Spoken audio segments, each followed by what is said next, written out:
എല്ലാവർക്കും എൻ്റെ പുതിയൊരു സീരീസിലേക്ക് എല്ലാവർക്കും സ്വാഗതം. Series number 9. Series number 8 signalling പ്രൊജക്റ്റിനെ കുറിച്ചിട്ടായിരുന്നു. ഡിഫൻസിൻ്റെ ഒരു ചെറിയ പ്രോജക്റ്റ്, നമ്മളിപ്പോൾ ചെറിയ സ്റ്റാർട്ടപ്പുകൾക്ക് ചെയ്യാൻ പറ്റുന്ന ചെറിയ പ്രോജക്റ്റ്. അപ്പോൾ ഇനി ഈ ഒരു സീരീസ് എന്ന് പറയുന്നത് ഇൻസിനേറ്റർ എന്ന് പറഞ്ഞിട്ട് നമ്മളുടെ ലേഡീസിൻ്റെ പീരീഡ്സിന് ശേഷമുള്ള പാഡ്സും കാര്യങ്ങളൊക്കെ എങ്ങനെ ഡിസ്പോസ് ചെയ്യുക എന്നുള്ളത് അവരുടെ വലിയൊരു ചലഞ്ചാണ്. പ്രത്യേകിച്ച് ടൗൺ ഏരിയാസിലും അത് ഈവൺ ഗ്രാമത്തിലാണെങ്കിൽ പോലും ഇത് കത്തിച്ച് കളയുക, എൻവയോൺമെന്റൽ പൊല്യൂഷൻ ഇല്ലാണ്ട്. ഗ്രാമത്തിൽ അത്രയ്ക്കും പ്രോബ്ലം ഇല്ല, പക്ഷെ ടൗണിലേക്ക് പോകുമ്പോൾ നമ്മൾ കത്തിച്ച് കളയുന്നതും ഡിസ്പോസ് ചെയ്യുന്നതൊക്കെ ഒരു വലിയൊരു തലവേദന തന്നെയാണ്.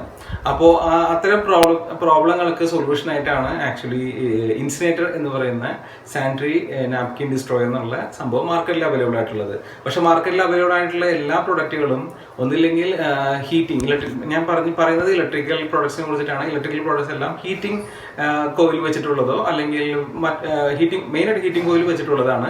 അത് നിങ്ങൾക്ക് ഈ വീഡിയോയിൽ കൂടെ കാണാൻ പറ്റും.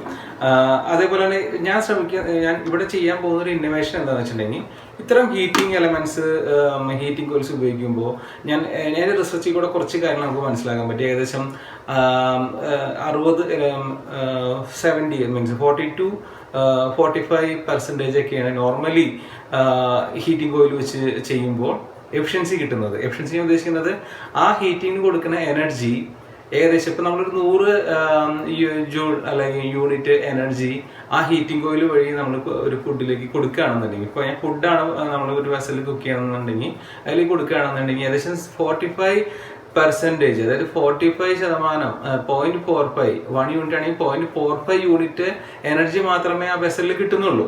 വെസലിലിരിക്കുന്ന എന്താണോ അതിന് ഹീറ്റായിട്ട് കിട്ടുന്നുള്ളൂ, അല്ലെങ്കിൽ ആ എനർജി ട്രാൻസ്ഫർ ആവുന്നുള്ളൂ.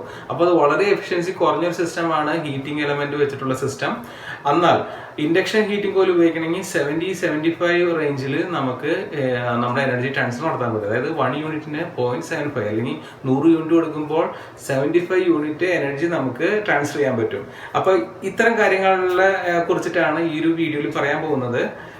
നമ്മളുടെ ഒരു ടാർഗറ്റ് എന്താ വെച്ചിട്ടുണ്ടെങ്കിൽ, ഈ ഒരു ഹീറ്റിംഗ് എലമെന്റ് വെച്ചിട്ടുള്ള സാനിറ്ററി നാപ്കിനെ മാറ്റിയിട്ട് ഹീറ്റിംഗ് എലമെന്റ് വെച്ചിട്ടുള്ള മീൻസ് ഇൻഡക്ഷൻ ഹീറ്റിംഗ് മെത്തേഡിലുള്ള ഇൻസിനേറ്റർ ആക്കി മാറ്റുക എന്നുള്ളതാണ് ഈ ഒരു സീരീസിന്റെ ചലഞ്ച്. ഇതിന്റെ ഒരു സീരീസിന്റെ ഫൈനൽ എപ്പിസോഡിൽ നിങ്ങൾക്ക് കാണാൻ പറ്റും എങ്ങനെ ഇൻഡക്ഷൻ ഹീറ്റിംഗ് കോയിലിൽ ഇത് ഹീറ്റിംഗ് ചെയ്യണേ. അപ്പൊ എന്തെല്ലാം വ്യത്യാസങ്ങളാണ് ഉണ്ടാവുന്നത്. അടുത്ത എപ്പിസോഡിൽ ഞാൻ ചെയ്യാൻ പോകുന്നത് ഈ ഇപ്പോഴുള്ള ഹീറ്റിംഗ് എലമെന്റ് വെച്ചിട്ടുള്ള ഇൻസിനറേറ്ററിന്റെ പവറും യൂണിറ്റും ഒക്കെ എത്രയാണെന്നുള്ളത് തെളിയിക്കുകയാണ് ചെയ്യുന്നത്. നമ്മൾ ഫൈനൽ എപ്പിസോഡിൽ പോകുമ്പോൾ ഞാൻ ഉണ്ടാക്കിയ പുതിയ ഇൻഡക്ഷൻ ഹീറ്റിംഗ് കോയിൽ വെച്ചിട്ടുള്ള ഇൻസിനേറ്ററിന്റെ പെർഫോമൻസ് നിങ്ങൾ കാണിച്ചതും, കൂടാതെ എൻവയോൺമെന്റിന് പൊല്യൂഷൻ ഇല്ലാണ്ടിരിക്കാൻ വേണ്ടിയിട്ട് നമ്മൾ പ്രത്യേകതരം ഫിൽറ്റർ ഡിസൈൻ ചെയ്യുന്നുണ്ട്. ആ ഫിൽറ്ററിൽ കൂടെ ഈ സ്മോക്ക് പോകുമ്പോൾ എൻവയോൺമെന്റിൽ പൊല്യൂഷൻ ഇല്ലാത്ത രീതിയിൽ പോണ പോലത്തെ രീതിയിലേക്ക് ആക്കാം. അങ്ങനെ വരുമ്പോൾ വളരെ അർബൺ ആയിട്ടുള്ള ഏരിയയിൽ പോലും ഈ ഇലക്ട്രിക്കൽ ഹീറ്റിംഗ്, ഇൻഡക്ഷൻ ഹീറ്റിംഗ് വെച്ചിട്ടുള്ളതും ഈ ഫിൽറ്റർ വെച്ചിട്ട് ഞങ്ങളുടേതായിട്ടുള്ള ഇന്നോവേറ്റീവ് ഫിൽറ്റർ വെച്ചിട്ടുള്ളതുമായ ഈ ഒരു ഇൻസിനേറ്റർ ഉപയോഗിക്കുമ്പോൾ നിങ്ങൾക്ക് യാതൊരു ബുദ്ധിമുട്ടില്ല, ഒരു എൻവയോൺമെന്റൽ പ്രോബ്ലം ഇല്ല. വളരെ ഇന്നോവേറ്റീവ് ആയിട്ടുള്ള പ്രൊഡക്റ്റായി മാറുകയും വളരെ എഫിഷ്യന്റ് 5 സ്റ്റാർ എഫിഷ്യൻസി എന്ന് വേണമെങ്കിൽ പറയാം. ആ രീതിയിലേക്ക് ഇപ്പോഴുള്ള ഇലക്ട്രിക്കൽ ഇൻസിനേറ്റേഴ്സിനൊക്കെ മാറ്റാൻ പറ്റും. അങ്ങനെ വലിയൊരു മാർക്കറ്റ് നമുക്ക് ഓപ്പൺ ആയി കിട്ടുകയാണ്. ഈ ഒരു പ്രൊഡക്റ്റിനെ കുറിച്ചിട്ടാണ് ഈ ഒരു സീരീസിൽ പറയുന്നത്. ഇന്നത്തെ എപ്പിസോഡിൽ ബാക്കി ഭാഗങ്ങൾ നിങ്ങൾ കണ്ടിട്ട് നമുക്ക് തിരിച്ചു വരാം. ഓക്കെ. അപ്പോൾ ഇന്ന് നമ്മൾ നോക്കാൻ പോകുന്ന ഒരു കാര്യം, ഹീറ്റിംഗ് കോയിലിൽ വർക്ക് ചെയ്യുന്ന സാനിറ്ററി നാപ്കിൻ ഡിസ്ട്രോയർ അതിനെ കൺവേർട്ട് ചെയ്ത് ഇൻഡക്ഷൻ കോയിലാക്കുന്നതിൻ്റെ കാര്യങ്ങൾ. അപ്പോൾ എന്തുകൊണ്ട് ഹീറ്റിംഗ് കോയിലിനെ മാറ്റിയിട്ട് ഇൻഡക്ഷൻ കോയിലാക്കുന്നു എന്നുള്ളതിൻ്റെ ഒരു സ്റ്റഡിയാണ് ഇപ്പോൾ ഈ ഒരു വീഡിയോയിൽ കൂടെ കാണിക്കുന്നത്. അപ്പോൾ ഇവിടെ പറയാം, what is induction heating coil. Induction heating coil എന്ന് പറഞ്ഞാൽ എന്താണ്? എന്തായാലും induction coils are water cooled copper conductors made of copper tubing. അത് മനസ്സിലായി. വാട്ടർ കൂൾഡ് ആയിട്ടുള്ള കോപ്പർ കണ്ടക്ടേഴ്സ് ആണ്, അതിനെയാണ് ഇൻഡക്ഷൻ കോയിൽ എന്ന് പറയുന്നത്. That is readily form to shape of the coil for the induction heating process. അത് coil രൂപത്തിലാക്കിയ induction heating പ്രോസസ്സിന് ഉപയോഗിക്കാൻ പറ്റും. Induction heating coil do not themselves get hot as water flows through them. അപ്പോൾ induction heating coils വെള്ളം അതിൽ കൂടെ കടന്നു പോകുന്നതുകൊണ്ട് അത് സ്വമേധയാ അത് ഹീറ്റ് ആവുന്നതല്ല. ദ കറണ്ട് ഇൻ ദി, അപ്പോൾ അത് ഇത്തിരി ഡീറ്റെയിൽ വായിക്കണമെന്നുണ്ടെങ്കിൽ നമുക്ക് ഈ ആർട്ടിക്കിൾ ഒന്ന് ഓപ്പൺ ചെയ്ത് നോക്കാം.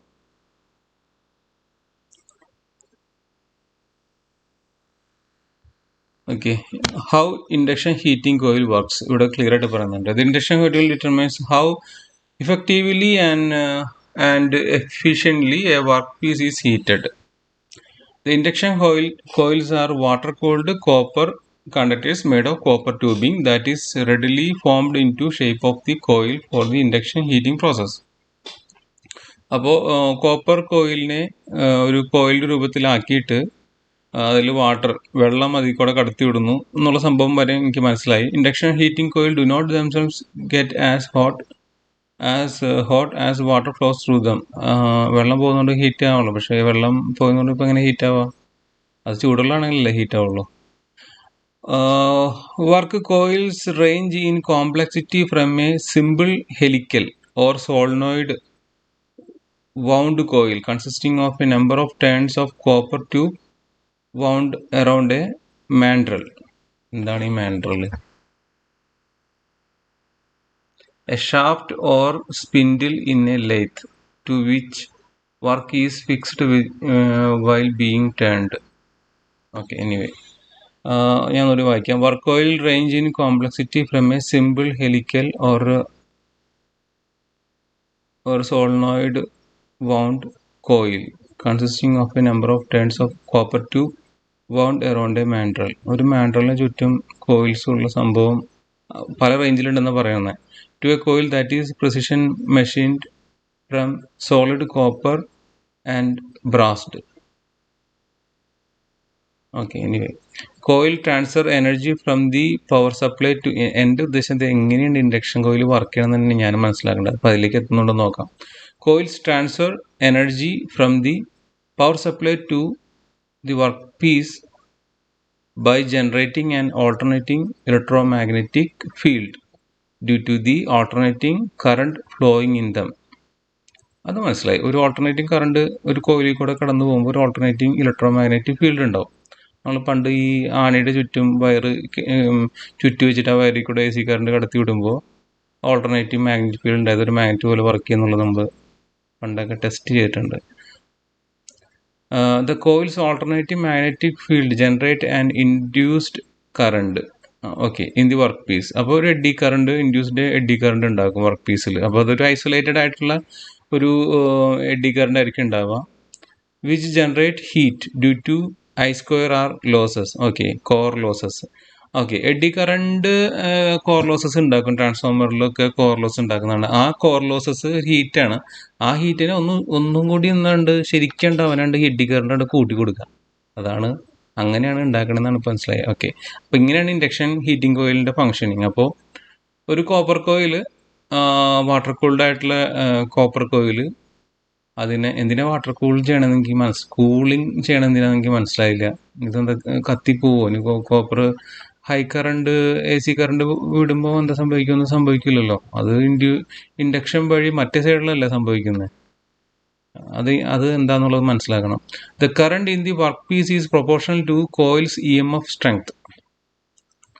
The current in the workpiece is proportional to coil's EMF strength. Electromagnetic field strengthന് proportional ആയിരിക്കും വർക്ക്പീസിൻ്റെ current. Okay, the transfer of energy is known as the transfer effect or eddy current effect. Eddy current effect വഴിയായിരിക്കും ഇതുണ്ടാവുക.